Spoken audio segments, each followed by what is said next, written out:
Clara, you're going to read these lines from Rumi, and we're going to take them in from that breathing place. If all you know about fire is what you have heard, see if the fire will agree to cook you. Certain energies come only when you burn. If you long for belief, sit down in the fire. When the ear receives subtly, it turns into an eye. But if words do not reach the ear in the chest, nothing happens.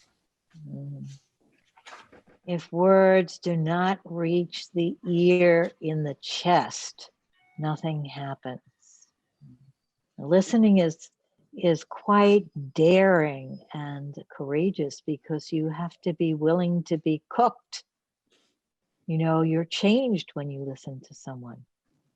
You're sitting down in the fire and letting the words reach you in the chest. We wanted to have just a very brief demonstration with Susan, just listening in the focusing kind of way.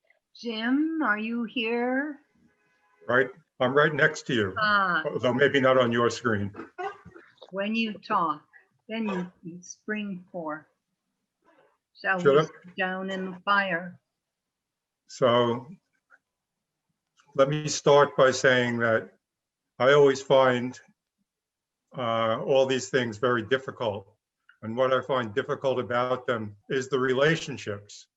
Relationships are what make it hard. So often when I focus, I'll just go into my body and kind of make the other person disappear, not completely, because who wants to feel abandoned, but enough so that the relationship is in the background. And I think that I'm doing it wrong. I think that, I mean, not that there is a wrong. I mean, you can't do it wrong, but if there was a wrong, I would be doing it wrong. Because I think the relationship has to become primary, I think was the word Lynn used. Focusing without taking the relationship seriously enough is mistaken. So Jim, I hear like two parts of you speaking. And the first one to me says,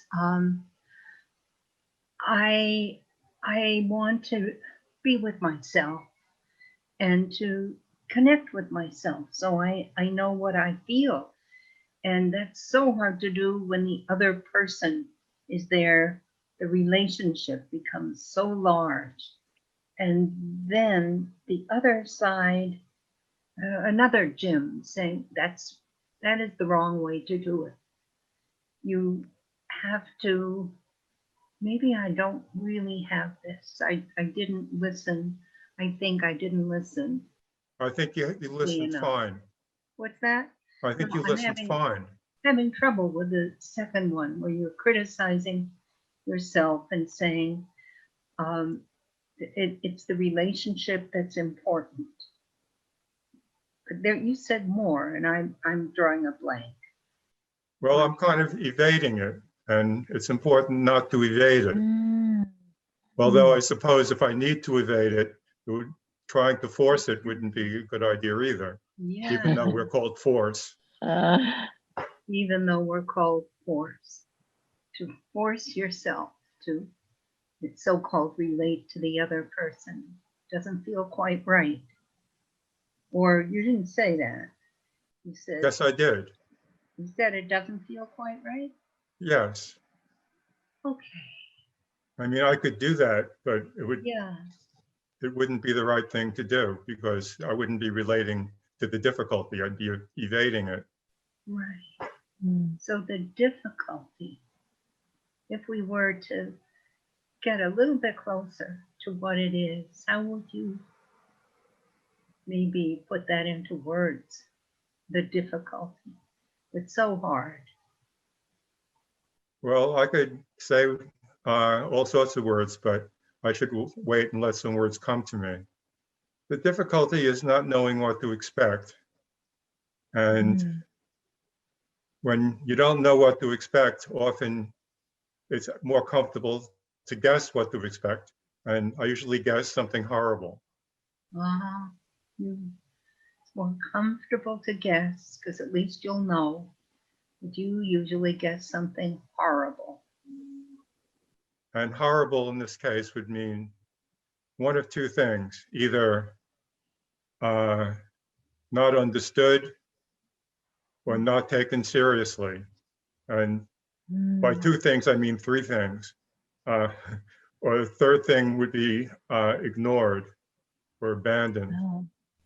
Either not understood or not taken seriously, or a really awful thing to be ignored, and that means to be abandoned. That's correct. Three awful possibilities: not to be understood, be ignored, and not taken seriously. Right. Mm. Now, for example, right now, I listened to you reflecting what I was saying, Yeah. and the sense of it was right, but something didn't feel right about it. And it's hard for me to say what that is. But what it is you heard my words, and I think you understood the sense of them, but you were trying too hard, and you were concentrating on thinking about what I was saying. And for that reason, I felt some absence from you. And Yeah. I felt like, well, she heard what I was saying, but I didn't feel like I was with her when she heard what I was saying. Or I wasn't with you. Right. I think I was with my nervousness about That's right. wanting, knowing we have people watching and they're going to talk about Mm. what succeeded and what didn't. And I am having trouble listening.